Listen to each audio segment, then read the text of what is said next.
Good evening sir. आज आप GLA university आए हुए हैं, तो कैसा लगा आपको यहाँ आकर? और पहली बात तो मैं जेल यूनिवर्सिटी को थैंक बोलता हूँ और मैं ऑनर्ड फील करता हूँ कि जिन यूनिवर्सिटी ने मुझे यहाँ बुलाया और अपने प्रोजेक्ट को रखने का मौका दिया। जिस तरह से ऑनलाइन एजुकेशन पे बात हो रही थी, एजुकेशन फोरम बनाया गया, उसमें पैनलिस्ट आए हुए थे, जी तो काफ़ी अच्छा लगा और काफ़ी एजुकेटर से मिलने का मौका मिला।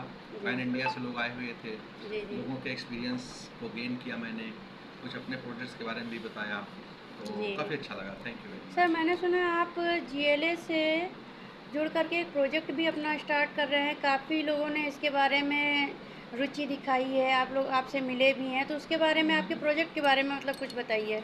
जी हाँ, थैंक यू, आपने ऐसा क्वेश्चन पूछ लिया जो इस पूरी जो कॉन्फ्रेंस थी उसका कहीं ना कहीं की पॉइंट साबित हुआ मेरा प्रोजेक्ट। तो मैं आपको ये बताना चाह रहा था कि हमने जो प्रोजेक्ट स्टार्ट किया है जी ऑनलाइन एजुकेशन के बारे में, जिस तरह से बात की जा रही थी, तो ऑनलाइन एजुकेशन के बारे में बेनिफिट्स एडवांटेजेस तो डेफिनेटली हर चीज़ के बेनिफिट एडवांटेज होते हैं, लेकिन इस प्रोजेक्ट को मैंने जिस नज़र से देखा वो कहीं ना कहीं एक थोड़ा अलग आइडिया था। जी तो मैंने इस प्रोजेक्ट को ऐसे देखा कि ऑनलाइन एजुकेशन मीन्स बच्चा घर से पढ़ाई कर रहा है।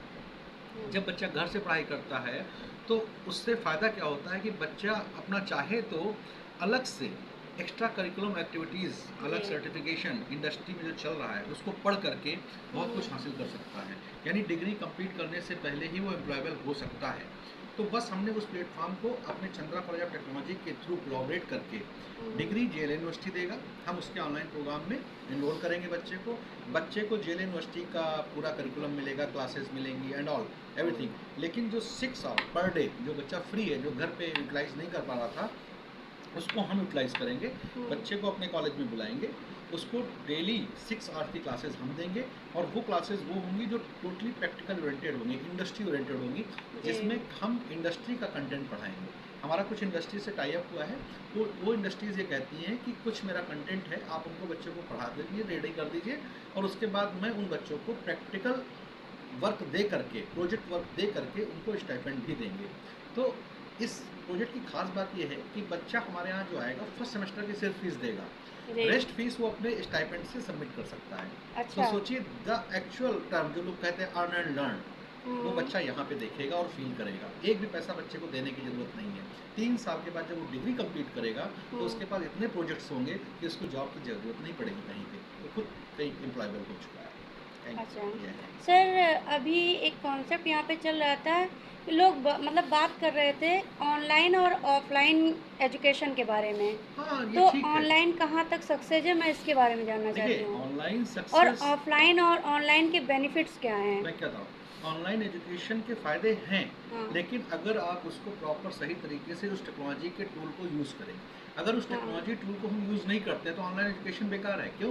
क्योंकि ऑफलाइन एजुकेशन में बच्चा जाता है, डिसिप्लिन सीखता है, करिकुलम पढ़ता है, फ्रेंड्स बनते हैं, अपनी हम्म, पर्सनालिटी को ग्रूम करता है, हम्म, राइट? ये कहीं ना कहीं लैकिंग आएगी ऑनलाइन एजुकेशन में। लेकिन अगर यही जो हमारे काउंसलर्स हैं या जो सेंटर्स हैं, जैसे मैं एक चंद्रा कॉलेज है जैसे सेंटर जिले का, हम्म, तो अगर हम बच्चों को प्रॉपर काउंसलिंग करें, हम उनको इंडस्ट्री की चीज़ें फीड कराएं, हम उनको कहीं ना कहीं पर्सनालिटी भी ग्रूम करें, जैसे इंग्लिश स्पीकिंग हो गई, पीडीपी हो गई, ये भी हम अगर उनको दे दें, तो कहीं ना कहीं हमें लगता है कि जो क्लासरूम ट्रेनिंग होती है उससे कहीं ज़्यादा बेहतर हमारी ऑनलाइन एजुकेशन साबित होगी।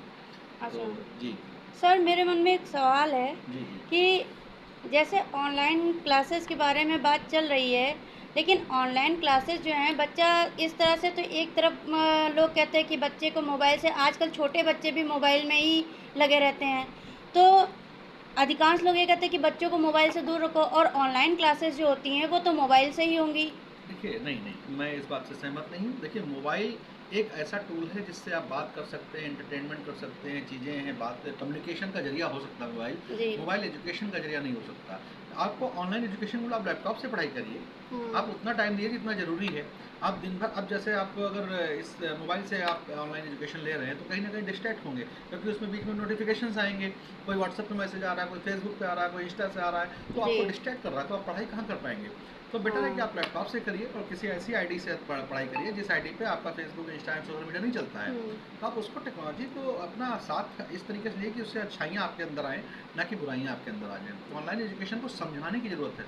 अच्छा अब सर, ये जो टाउन्स एरिया हैं, तो इनमें तो अभी भी काफ़ी कुछ दिक्कतें आ रही हैं, तो ये बच्चे ऑनलाइन कैसे कर सकते नहीं हैं? कर सकते हैं। देखिए ऑनलाइन एजुकेशन तो का फ़ायदा, सबसे बड़ा जो फ़ायदा यही है कि जो टियर 3 में बच्चे बैठे हुए हैं, जो गाँव में बैठे हुए हैं, जिनको हमारे जैसे ट्रेनर्स जी। प्रोफ़ेसर्स नहीं अवेलेबल हो पा रहे हैं, तो वो घर में बैठ के पढ़ सकते हैं। तो वो मोबाइल से पढ़ सकते हैं, नहीं लैपटॉप है तो मोबाइल से पढ़ सकते हैं। मोबाइल में फिर वही मैंने बताया, आईडी चेंज कर दें। एक हुँ, ईमेल आईडी से आपका सोशल मीडिया चलता है, एक नई आईडी बना लीजिए, उससे अपनी क्लासेस स्टार्ट करिए। तो उनके लिए तो बहुत अच्छा है, रामबाण है उनके लिए, उनको तो पढ़ना चाहिए। हुँ, और शायद पढ़ भी रहे हैं, आपको शायद पता नहीं होगा। मेरे पास कई सारे ऐसे बच्चे हैं जो दूर-दराज गाँव में हैं जहाँ पे फैसिलिटीज़ नहीं है। They R G. Doing good, अच्छा कर रहे हैं। तो सर अच्छा, आज के टाइम पे जो एजुकेशनल काउंसलर हैं, उनकी ज़रूरत क्यों है? इतनी ज़्यादा रिक्वायरमेंट क्यों है? अ, फिर वही बात कहूँगा कि देखिए काउंसलिंग एक ऐसा पार्ट है जो आपको जीवन में हर जगह पे ज़रूरत है। काउंसलिंग से क्या होता है, आपका माइंडसेट क्लियर हो जाता है। जी, एक चीज़ आपके थॉट होती है दिमाग में, जी। आपने सोसाइटी से लिया, अपने माँ-बाप से लिया, अपने रिश्तेदारों से लिया, आपको लगता है सक्सेस ये है। हुँ, लेकिन वो ज़रूरी नहीं सक्सेस हो, क्योंकि आपका जो ऑरा है, आपका जो एबिलिटी है, परफॉर्मेंस है, वो अलग हो सकती है। तो आप हुँ, जब काउंसलर से मिलते हैं तो काउंसलर आपको जज करता है, बात ओके। करके। जो आपके दिमाग में थॉट बना है सक्सेस का, क्या वो हाँ, सही है या गलत है? तो जी। कहीं आप गलत ट्रैक पे तो नहीं जा रहे हैं। तो वो हुँ, चाहे आप करियर से रिलेटेड हो, आपकी लाइफ से रिलेटेड हो, किसी प्रॉब्लम से रिलेटेड हो, तो आप अगर ऐसा है तो काउंसलर की नीड इसलिए है क्योंकि आजकल बच्चे अनकाउंसल्ड हैं। जी। वो गलत जगह पे गलत चीज़ चूज़ कर लेते हैं। जैसे 12th का बच्चा है, 12th के बच्चे ने बायो पढ़ी है, हुँ, ठीक है? उसको करियर बनाना है कंप्यूटर लाइन में। अब लोग हुँ। सोचते हैं कि हम